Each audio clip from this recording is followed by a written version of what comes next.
네, 우리 수요 예배 시간에 계속해서 조정민 목사님이 쓰신 Why Jesus라는 책을 중심으로 함께 보고 있습니다.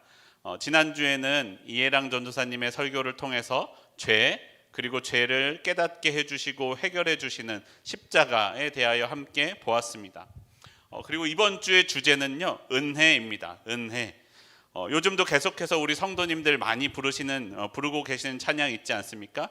내가 누려왔던 모든 것들이, 내가 지나왔던 모든 순간이, 내가 걸어왔던 모든 순간이 당연한 것 아니라 은혜였소. 은혜는요, 사전적으로 보면 고맙게 베풀어 주시는 신세나 혜택, 인류에 대한 신의 사랑을 의미한다고 합니다. 누군가가 다른 이에게 베풀어 주시는 사랑, 혜택, 이런 것들을 모두 다 은혜라고 할 수 있습니다. 그리고 특별히 이 은혜는요, 대가가 보장되지 않습니다. 누가 누군가에게 혜택을 주면서 이득을 주면서 다른 것을 받거나 받기를 바라거나 하고 있으면 이것을 은혜라고 말하지 않습니다. 그저 주는 것만으로 만족할 때, 주는 것만으로 기쁠 때 우리는 은혜라고 이야기합니다. 조정민 목사님이 쓰신 이 Why Jesus라는 책에서는 본인이 경험하신 은혜의 간증을 나누시면서 시작하십니다. 조정민 목사님께서 공부하기 위하여 미국의 보스턴에 갔을 때, 보스턴에서 공부하면서 교회를 개척했을 때의 일이라고 합니다. 낯선 곳 미국 땅에서, 한국에서 교회를 세우는 것도 쉽지 않았겠지만 그 미국 땅에서 교회를 세우는 일이 얼마나 어려웠겠습니까? 갑작스럽게 온누리교회가 세워졌다라고 하니까 사람들이 막 몰려오기는 하는데, 사람들이 많이 몰려오니까 감당이 안 되는 거죠. 양육도 안 되고 훈련도 안 되고 사람들 사이의 관계도 정리도 안 되고 이런저런 문제들이 계속해서 일어나는 것입니다. 그러니까 몸이 성하지가 않아지는 거예요. 심장도 2번이나 수술하고 입이 2번이나 돌아가셨다고요. 입이 2번이나 돌아갔어요. 그러니까 입이 돌아간 게 잘 낫지 않아서 집에 누워서 있는데 하염없이 눈물이 나더래요.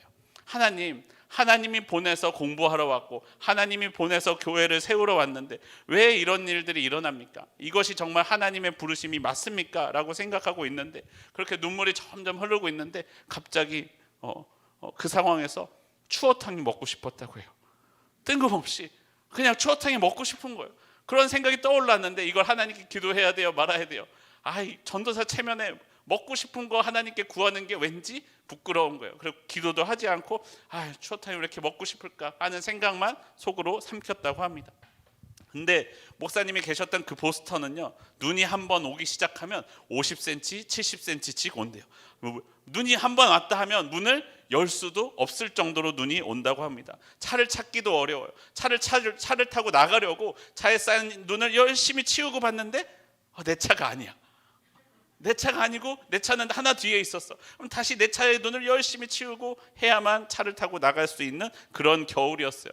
그렇게 이제 겨울이 돼서 눈이 오기 시작했던 어느 날이었습니다. 갑자기 누가 문을 두드리기 시작하는 거예요. 이 눈이 오는 이 시간에 누가 나를 찾아왔을까 해서 나가봤더니 서울에 있을 때 믿음 안에서 교제하던 한 형제가 찾아왔습니다. 출장차 뉴욕에 왔다가 기도하던 중에 목사님 생각이 나서 보고 싶어서 왔다라는 거예요.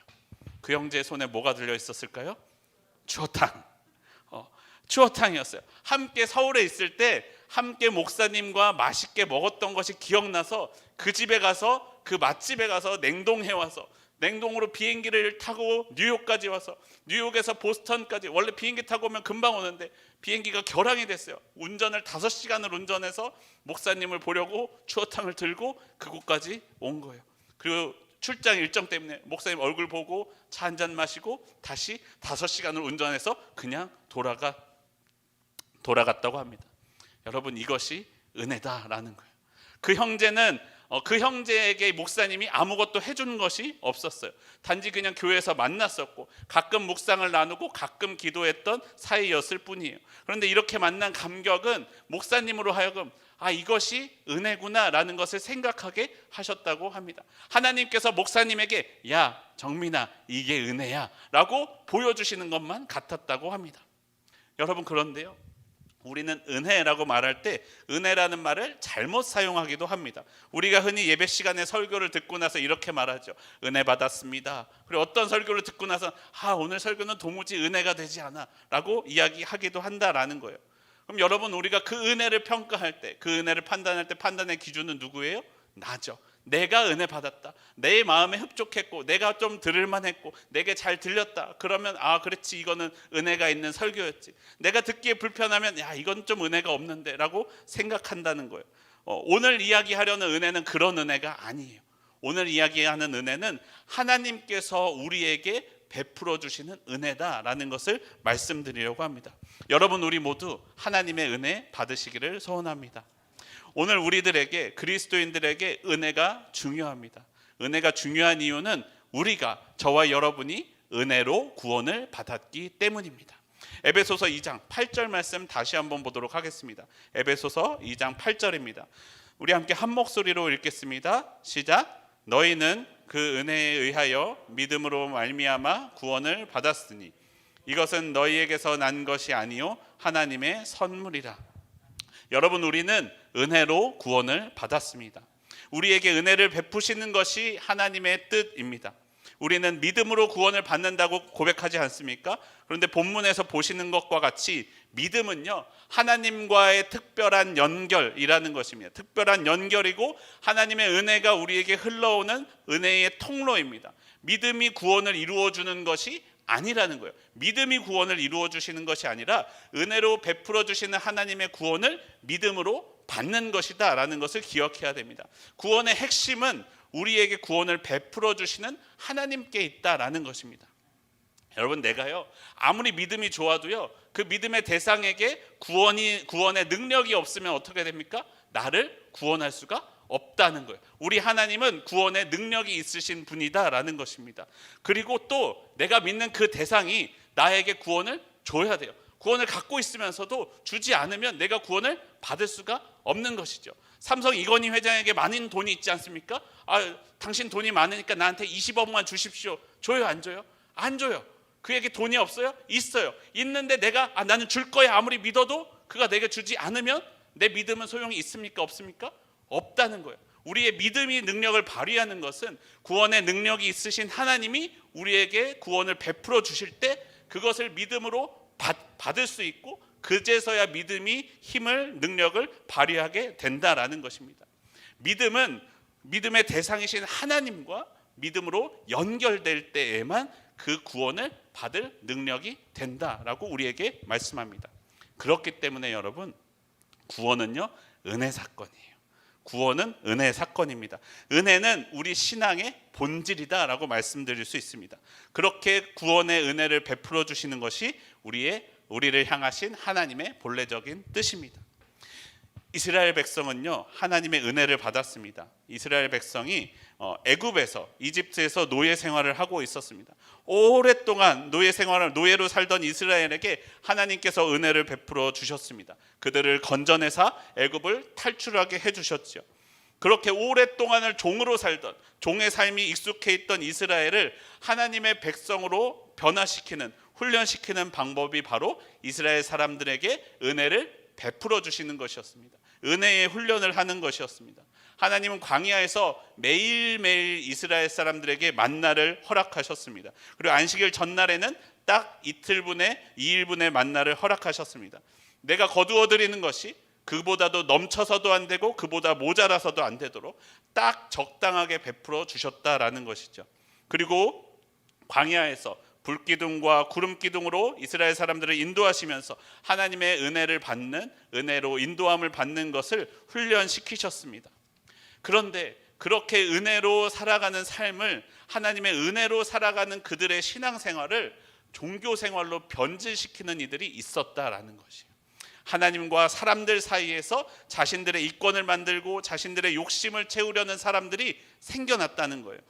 그들에게는 모세의 율법이 문제가 되기 시작했습니다. 모세의 율법을 변질시킨 거예요. 모세의 율법은 본래 하나님께서 가르쳐 주신 하나님과 사람이 교제하는 방법이었습니다. 율법은 은혜를 베풀어 주신 하나님과 관계 맺는 방식을 가르쳐 주는 것이었어요. 사람이 사단의 덫에 넘어가지 않도록 나를 지켜주시는 하나님의 방법이고 하나님의 약속이었다라는 것입니다. 그것이 십계명과 율법의 본래적인 목적입니다. 종교 지도자들은요, 이 율법을 좀 더 촘촘한 조항들로 만들었습니다. 율법을 딱 쪼개서 613가지의 세부 조항으로 만들었습니다. 이것을 지켰는지 지키지 않았는지 평가하기 좋게 만들었죠. 그리고 그 조항들로 사람들을 십계명을 율법을 지키게 합니다. 누가 더 잘 지켰는지, 누가 더 못 지켰는지, 누구보다 누가 더 나은지, 누구보다 누가 더 못한지를 비교하고 순위를 매기고 평가하기 시작합니다. 온 백성들에게 율법의 올가미를 씌운 것이죠. 하나님은 은혜로 구원을 해주셨는데, 은혜로 율법을 주셨는데, 율법을 지켜 죄와 사단이 틈타지 못하게 해주셨습니다. 그런데 제사장과 서기관, 바리새인과 같은 종교 지도자들은 사람들을 율법으로 올가매기 시작했다라는 거예요. 거기에는 은혜가 없었습니다. 거기에는 은혜가 없고 하나님의 은혜가 없고 계명과 율법만 남는 것이죠. 이 계명으로 오히려 사단이 틈타게 만든 것입니다. 그래서 하나님은 우리에게 예수님을 보내주셨습니다. 하나님이 주신 그 계명을 완성시키기 위함입니다. 하나님은 하나님과 인간 사이의 율법을 가지고 장난하는 세력을 향하여 도적이다, 도둑들이다 라고 말씀하셨습니다. 스스로 좋은 신앙을 가졌다라고 말하면서 옳고 그름, 나는 좋은 신앙이 좋지 너는 이보다 못하지 라고 다른 사람의 옳고 그름을 판단하는 사람들입니다. 나는 이렇게 법을 잘 지켰으니 나는 의인이다, 너는 이런저런 법들을 지키지 않았으니 너는 죄인이다 라고 판단하는 사람들입니다. 그들을 책망하셨습니다. 예수님은 오셔서 그들을 책망하시며 우리에게 오히려 계속해서 은혜를 베풀어 주시기 시작합니다. 예수님이 이 땅 가운데 오셔서 하신 사역이 무엇입니까? 가르치고 복음 전하고 병을 고치는 사역을 하셨습니다. 그런 사역을 하실 때 누구에게 하셨습니까? 의인과 죄인을 가리지 않고 하셨다라는 것입니다. 의인과 죄인을 가리지 않고 은혜를 베풀어 주셨다라는 것입니다. 오히려 나는 의인입니다 라고 말하는 사람들을 향하여는 책망하며 싸우시고요, 저는 죄인입니다 라고 하는 죄인들을 향하여는 더욱더 은혜를 크게 베풀어 주신 분이 우리 예수님이죠. 율법에 집착했던 유대인 종교 지도자들은 성전을 중심으로 신앙생활을 했습니다. 성전에서 예배드리는 것, 그것만이 하나님의 율법을 지키는 방법이고 하나님의 법을 지키는 방법이다 라고 말하면서 사람들을 성전으로 묶어두기를 원했습니다. 하지만 예수님께서 오셔서 말씀하십니다. 하나님께 예배하는 곳이 이곳인지 아니면 저 사마리아 산인지 아니면 그 어떤 곳인지 묻는 사마리아 여인에게 대답하셨습니다. 요한복음 4장 21절 말씀에 이렇게 말씀합니다. 예수께서 이르시되 여자여 내 말을 믿으라. 이 산에서도 말고 예루살렘에서도 말고 너희가 아버지께 예배할 때가 이르리라. 23절입니다. 아버지께 참되게 예배하는 자들은 영과 진리로 예배할 때가 오나니 곧 이때라. 아버지께서는 자기에게 이렇게 예배하는 자들을 찾으시느니라 라고 말씀하셨습니다. 하나님을 예배하는 예배에 있어서는요, 이곳이냐 저곳이냐 그게 중요한 게 아니라는 거예요. 성령 안에서 진리 안에서 드리는 예배가 참 예배다. 장소가 중요한 게 아니라 너희가 성령 안에 있는지 진리 안에 있는지가 중요하다라고 가르쳐 주시는 것입니다. 진정한 예배란 내가 성령 안에 머물러 있는 것, 내가 진리 안에 머물러 있는 것입니다. 그냥 종교 형식에 따라서, 종교 의식에 따라서 그 장소를 지켜 드리는 예배는 그냥 종교 행위에 지나지 않지 예배가 아니라는 것입니다. 여러분, 우리는 그렇게 그쳐서는 안 됩니다. 내 모든 삶이 예배가 되어야 합니다. 예수님은요, 그런 종교적 행위를 주장하는 종교 지도자들과 싸우셨습니다. 종교 형식은 잘 지키면서 성전 안에서 하나님과 사람들 사이에서 자신의 부와 욕심을 채우는 이들과 싸우셨습니다. 그러면서 우리 각 사람에게 말씀하십니다. 너희가 성전 되어야 한다. 내가 하나님을 예배하는 성전이 되어야 한다라고 가르쳐 주셨습니다. 예수님은 우리를 묶고 있던 성전에서, 우리를 묶고 있던 율법에서 우리를 자유하게 해 주셨습니다. 예수님은 우리를 자유하게 해주셨습니다. 그런데요, 또 로마 카톨릭, 하나님께서 그렇게 자유하게 해주신 것을 로마 카톨릭의 어떤 이들은 다른 종교 시스템으로 다시 사람들을 묶기 시작합니다. 라틴어만으로 예배를 드려야 라틴어로 예배를 드려야 진짜 예배를 드리는 거다라고 이야기하면서 도무지 사람들은 알아듣지 못하는 말로 예배하기 시작합니다. 신부들에게 죄를 고백하게 해서 그 죄를 인질로 사람들을 붙잡았습니다. 그 죄가 어디서 알려질까 겁내서 그 가톨릭을 떠나지 못하게 만드는 것이죠. 그들은 결국 국가 권력보다 더 강력한 종교 권력을 만들고 말았습니다. 종교 권력 시스템을 완성한 것이죠. 결국에 어떻게까지 이야기합니까? 그 지도자인 교황은, 로마 교황이 말하는 것이 성경과 같은 권위를 가지고 있다라고까지 말하기도 합니다. 그들은 결국 그것으로 면죄부를 판매하는 사건을 일으켜 자신들의 부를 쌓는 심각한 죄를 저지르고 말았습니다. 결국 그것은 종교개혁의 결정적인 계기가 되었죠. 마틴 루터는요, 이 종교 권력 시스템에 대항하여서 종교 개혁을 일으켰습니다. 앞서 보았던 에베소서 2장 8절의 말씀을 근거로 구원관을 제시하였습니다. 오직 은혜로, 오직 그 은혜를 믿는 믿음으로 구원을 받는다라는 것입니다. 여러분, 우리는 은혜로 구원을 받았습니다. 종교 형식을 따르지 아니하고 종교 생활을 하지 말고 하나님을 믿는 신앙생활로 되돌아가야 된다라는 것입니다. 하나님은 우리에게 은혜를 베풀기를 원하십니다. 하나님은 내게 그 은혜 받기를 바라고 계신다라고 우리에게 말씀합니다. 여러분, 기억해 보십시오. 우리가 언제 하나님을 만났습니까? 내가 죄인 되었을 때, 내가 하나님을 찾지 못할 때 하나님이 나를 찾아오셨다라는 것입니다. 내게 하나님을 만날 만한 의의가 없을 때에 나를 찾아오셨다라는 것이에요. 하나님께서 나를 찾아오셔야만 하는 책임과 의무가 없을 그때에 하나님은 나를 찾아오사 나에게 용서를, 은혜를 베풀어 주셨다라는 것입니다.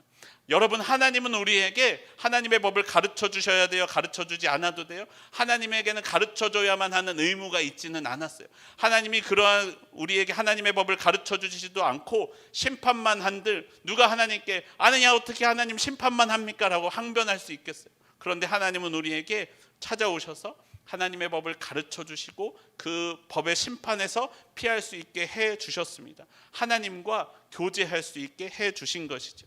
그것이 하나님의 은혜입니다. 내 삶은 모두 하나님의 은혜로 채워져 있습니다. 여러분, 기억하십시오. 우리는 은혜로 구원받았습니다.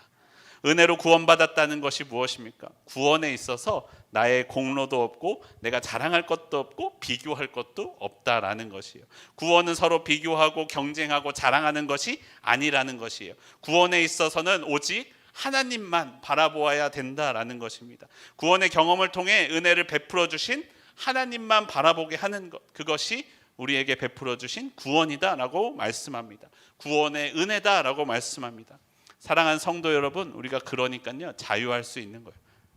내가 구원을 이룬다면 구원을 이루기 위해서 우리는 얼마나 애쓰고 전전긍긍해야만 합니까? 그런데 구원을 하나님께서 이루어 주시는 것이기 때문에 내가 어떻게 구원을 받을까 걱정하지 않으셔도 돼요. 구원은 나에게 달려 있는 것이 아니라 구원을 베풀어 주시는 하나님께 달려 있기 때문에 그렇습니다. 하나님의 은혜에 달려 있기 때문에 그렇습니다. 은혜로 구원받으신 여러분, 하나님의 은혜 가운데 사는 저와 여러분의 삶이 되기를 바랍니다.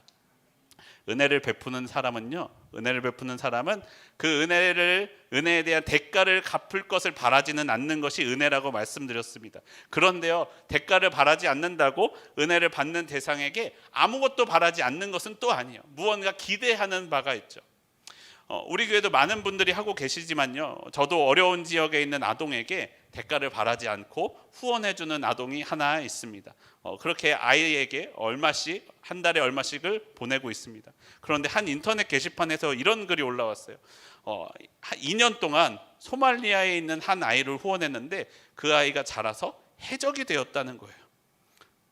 나는 2년 동안 아이를 후원했는데 그 아이가 해적이 되었대요. 얼마나 철렁해요. 물론 이 내용이 조작된 것이래요. 누가 장난친 거래요. 그런데 그 이야기를 들었을 때 내가 후원했던 아이가 그렇게 됐다면 얼마나 우리의 마음이 아프겠습니까? 제가 그 아이에게 바라는 것, 제가 후원하는 아이에게 바라는 것이 내가 너를 이만큼 지원했으니 너는 돈을 이만큼 싸들고 와서 내게 갚아라, 이런 거 아니잖아요. 그런데 그렇다고 내가 그 아이에게 아무것도 바라지 않는 것은 아니죠. 그 아이가 그 나라에서 잘 성장해서 그 지역과 그 나라의 중요한 역할을 감당하고 그곳 가운데 생명을 살리고 그 나라를 성장시키는 아이로 자라기를 바라는 마음이 우리 가운데 있잖아요. 그런데 그렇게 하지 않는다면 우리의 마음이 얼마나 아프겠습니까? 하나님은요, 우리에게 구원을 베풀어 주셨습니다. 우리에게 은혜를 베풀어 주셨습니다. 하나님이 내게 은혜를 베푸시면서 아무것도 나에게 가져오라고 요구하시지 않으셨습니다. 물론 그걸 갚을 수도 없지요. 그런데 우리에게 그 은혜를 갚으라고, 은혜의 대가를 갚으라고 말씀하시지 않으시지만 하나님께서 우리에게 기대하는 것이 있고 바라는 것이 분명히 있다라는 것입니다. 그것이 무엇입니까? 하나님이 은혜를 베푸시며 내게 바라시는 것, 그 첫 번째는 무엇이냐면요, 이제 죄에서 떠나 죄로부터 자유하는 것입니다. 죄로부터 떠나 죄로부터 자유하는 것, 더 이상 죄와 사망에 얽매이지 않도록 죄로부터 돌이켜 떠나는 것입니다. 예수님이 간음한 여인에게 은혜를 베풀어 주셨습니다. 사람들이 돌로 치려 할 때 죄 있는 자가 먼저 돌로 쳐라 라고 말씀하시면서 사람들이 다 도망가니까 예수님은 돌로 칠 수 있어요, 없어요? 칠 수 있죠. 죄가 없으시니까. 그런데 예수님이 그 여인에게 말씀하십니다. 나도 너를 정죄하지 않겠다라고 그 여인에게 은혜를 베풀어 주십니다. 그리고 나서 하신 말씀이 무엇입니까? 요한복음 8장 11절에서 이렇게 말씀하십니다. 예수께서 이르시되 나도 너를 정죄하지 아니하노니 가서 다시는 죄를 범하지 말라 하시니라. 예수님은 여인에게 가서 다시는 죄를 범하지 말라라고 말씀하셨습니다. 하나님의 은혜로 죄 용서함을 받은 우리는 이제 그 죄에서 떠나야 합니다. 죄에서 떠나 하나님과 함께 해야 합니다. 더 이상 내 삶에 사단이 틈타지 못하게 해야 됩니다. 그것이 하나님께서 우리에게 바라시는 것입니다. 여러분, 우리의 삶에 죄와 사단이 틈타지 못하게 하십시오. 내 삶에 죄와 사단이 틈타지 못하게 하는 방법은 무엇입니까? 앞서 말씀드렸던 것처럼 하나님이 우리에게 가르쳐 주신 하나님의 법, 하나님의 법을 잘 지키는 것이 사단이 틈타지 못하게 하는 방법이에요. 그런데 그게 잘 됩니까? 잘 안 되더라는 거예요. 잘 못 지키겠더라는 거예요. 율법을 지키며 살아가는 것이 잘 안 되니까 하나님도 그러한 우리를 잘 알고 계셨죠. 우리에게는 하나님의 메시아, 하나님의 구원자가 필요함을 알고 계셨습니다. 그래서 우리에게 예수님을 보내주신 것이죠. 우리에겐 예수님이 필요합니다. 이제는 우리가 예수님과 함께 하기만 하면 우리는 죄와 사단으로부터 떠나 함께 하나님과 함께 자유할 수 있게 됩니다. 내가 주님 안에 거하고 주님이 내 안에 거하시게 하는 것입니다. 내 삶이 하나님으로, 주님으로 가득 채워져야 더 이상 사단이 들어올 틈이 없게 된다라는 것입니다. 죄의 유혹이 내 마음의 문을 두드릴 때 내가 나가는 것이 아니라, 내가 나가면 나는 분명히 죄의 유혹에 넘어지게 되어 있지만 죄의 유혹이 내 마음을 두드릴 때 예수님이 내 마음의 문을 열고 나가게 하십시오. 예수님이 그 죄를 맞이하게 하십시오. 그러면요, 그 유혹을 물리칠 수 있다라는 거예요. 그 유혹으로부터 자유할 수 있다라는 것입니다. 내가 주님 안에 거하게 하십시오. 그리고 주님이 내 안에 거하게 하십시오. 주님이 은혜로 주신 성령을 따라서 죄와 사단으로부터 자유한 삶을 살아가는 우리가 되어야 합니다. 하나님이 은혜를 바라시며 우리에게 바라시는 것 두 번째는 하나님과 우리가 바른 교제를 세우는 것입니다. 은혜를 받은 여러분, 그 은혜로 하나님과 교제하기를 힘쓰십시오. 하나님과 교제하되 언제나 하나님과 교제하는 삶이 되어야 합니다. 저는요, 한 아내의 남편이죠. 제 아내의 남편이죠. 근데 제가 집에서는 제 아내의 남편입니다 라고 이야기하면서 밖을 나가서는 아내가 없는 것처럼 살면 돼요, 안 돼요? 안 되죠. 다른 여인에게 너 내 아내 해라 하면 돼요, 안 돼요? 안 되죠. 그러면 안 되는 거예요. 저는 집에 있을 때뿐만 아니라 밖에 있을 때나 언제 어디에 있을 때나 저는 저의 아내의 남편이어야 합니다. 그와 같이 하나님의 은혜를 받은 우리는요, 내 삶이 언제나 하나님과 교제하는 삶, 하나님과 함께하는 삶이 되어야 합니다. 내 삶은 언제나 주님과 함께 예배하는 삶이 되어야 한다라는 것입니다. 때가, 장소가 중요한 것이 아니죠. 중요한 것은 영과 진리로 내 모든 것이 주님을 예배하는 삶이 되어야 한다라는 것입니다. 하나님은 그렇게 예배하는 자들을 찾으십니다. 우리는 이제 하나님의 성전이 되었기에 내 모든 삶은 성전이기에 영과 진리로 예배를 드리는 삶이 되어야 합니다. 여러분, 가정주부는요, 주방의 그 자리가 하나님을 예배하는 자리가 되게 하십시오. 회사에 가는 분들은 성경과 신앙과 아무런 상관이 없어 보이는 그 자리가 하나님을 예배하는 자리가 되게 하십시오. 하나님이 나타나게 하는 자리가 되게 하여야 합니다. 내 모든 삶이 하나님을 예배하는 자리가 돼요. 하나님이 나타나고 하나님이 보여지고 하나님을 만나게 되는 그 자리가 될 때 우리의 삶이 온전히 하나님과 함께하는 하나님의 온전한 교제가 세워지는 하나님의 예배하는 자리가 된다라고 우리에게 말씀합니다. 하나님이 우리에게 은혜를 베푸시며 우리에게 바라시는 것 마지막 세 번째는 나도 은혜를 베풀어주는 삶을 살아라 라고 말씀하십니다. 내가 먼저 은혜를 받았으니까 은혜를 베풀라라는 것이죠. 마태복음 18장을 보시면요, 1만 달란트 빚진 사람이 나옵니다. 1만 달란트 빚진 사람, 주인은 그를 불쌍히 여겨 그 빚을 탕감하여 주었습니다. 그런데 그 종이 나가서 자기에게 100데나리온 빚진 사람을 만납니다. 그런데 그 종은 자기에게 빚을 갚도록 빚진 동료를 감옥에 가두었습니다.